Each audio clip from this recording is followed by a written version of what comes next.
ট্রেনে কাটা পড়ে এক সিভিক ভলেন্টিয়ারের মৃত্যুর ঘটনা ঘিরে চাঞ্চল্য। মৃত সিভিক ভলেন্টিয়ারের নাম নিমাই চন্দ্র ভৌমিক, বয়স 32, বাড়ি রায়গঞ্জ ব্লকের শেরপুর এলাকায়।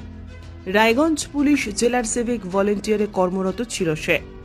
নিমাই সিভিক ভলেন্টিয়ারের কাজ ছাড়াও টোটো চালিয়ে সংসার চালাতেন বলে পরিবারের তরফ থেকে জানানো হয়েছে।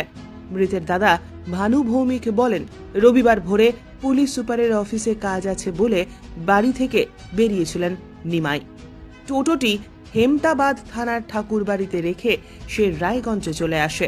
কিছুক্ষণ বাদে পরিবারের লোকজন তার মৃত্যু সংবাদ পায়।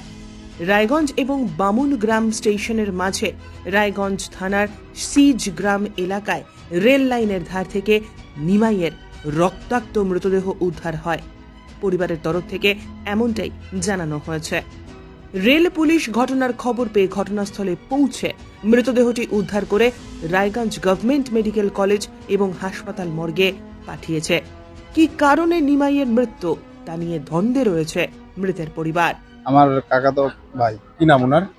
নিমাই চন্দ্র ভৌমিক। বয়স কত? বয়স ওই 32+ হবে। কেন মারা গেল কিভাবে? এটা তো আমরাও বলতে পারতেছি না, আমরা বুঝতে পারছি না কেন মারা গেল। এমনি বাড়িতে সেরকম কোনো গন্ডগোল বা অশান্তিও নেই। কি করে মারা গেছে? সকালবেলায় বাড়ি থেকে বেরিয়েছে, বাড়িতে বলে বেরিয়েছে যে এসপি বাংলোতে ডিউটি আছে, একটু সকালে যেতে বলেছে। এই বলে বেরিয়েছে। কটা নাগাদ? মোটামুটি কটা নাগাদ হবে? 5টা, 5:30 ভোরবেলা। ভোরবেলায়। তারপরে তারপর ঠাকুরবাড়ির টোটো ছিল ওর, ঠাকুরবাড়ির টোটো পার্কিং করে ওইখান থেকে আর কি টোটো চালাতো, তো মানে ডিউটির ফাঁকে ফাঁকে ও টোটো চালাতো। তো এখানে টোটো পার্কিং করে রেখে ও গাড়িতে করে এসছে, হয়তো সম্ভবত বাস স্ট্যান্ডে এসেছিল, পাবলিক বাস স্ট্যান্ডে।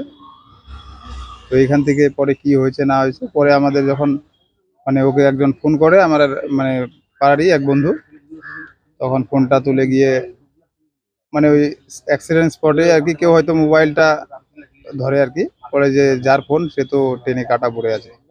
তারপর আমরা খবর পেয়ে যাই, তারপর রেল ডিপার্টমেন্টের পুলিশরাও যায়। কোন ট্রেনে কাটা পড়ছে কিছু জানতে পেরেছেন? কোন ট্রেনে বলতে ওটা সঠিক জানা নেই। তো সকালবেলা ট্রেনটাই হবে, কলকাতা থেকে হয়তো রাধিকাপুর এক্সপ্রেস এরকম হবে আমাদের আইডিয়া। তো এটা আমি শুনিনি। আপনারা তো দুর্ঘটনাস্থলে গিয়েছিলেন। হ্যাঁ, গিয়েছি। সেখানে গিয়ে কি জানতে পারলেন, কিছু জানতে পেরেছেন? জানতে পেরেছি বলতে, আমরা তো দুর্ঘটনাস্থলে গিয়ে দেখি পুলিশ গেছে, আমি গেছিলাম, বাড়ির লোক প্রথমে, আমি গিয়েছিলাম ওখানে। তো পুলিশ গিয়েছিল, পুলিশ যাওয়ার পরে লাশটাকে অ্যাম্বুলেন্সে তুলেছিল। আমাকে বললো দেখবে, আমি তো এইসব দেখতে পারি না, তো আমি দেখিনি, আমি বলি স্যার দেখতে পারবো না, আমাকে ছবি দেখান, ছবি থাকলে। আমি ছবিতে দেখি আর কি, বললাম যে হ্যাঁ। কি হতে পারে সন্দেহ বলতে এখনো তো বোঝা যাচ্ছে না, পারিবারিক গন্ডগোল না আদার্স কোনো কারো হুমকি বা কোনো এরকম কোনো ব্যাপার আছে যে না।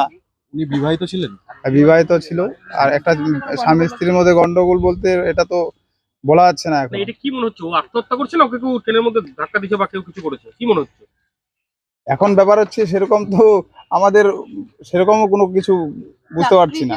তার সমস্যা চলছিল বা কিছু শেয়ার করেছে পরিবারের সাথে? বন্ধু বান্ধবের সঙ্গেও যেটুকু আমরা এখন বর্তমানে জেনেছি, কোনো কারোর সঙ্গে এই ব্যাপারে কোনো শেয়ার করেনি। তো এবার বাড়ির এখন তো পরিস্থিতি বুঝতে পারছেন, অত ক্লিয়ার ভাবে কিছু বোঝা যাচ্ছে না। এখন জিজ্ঞাসাও করা যাচ্ছে নাকি, বাড়িতে বলছে না এমনিতে কোনো অশান্তি না। আর বাড়িতে অশান্তি থাকলে আশেপাশের লোকও একটু জানে, তো পাড়া প্রতিবেশীও এরকম কোনো অশান্তি দেখে না। তো এর বেশি কিছু আমরা তো বুঝতে পারছি না কিছু। এখন পোস্টমর্টম হবে, কি হবে না হবে দেখা যাবে এখন কি হচ্ছে। ব্যুরো রিপোর্ট, উত্তরের প্রহরী।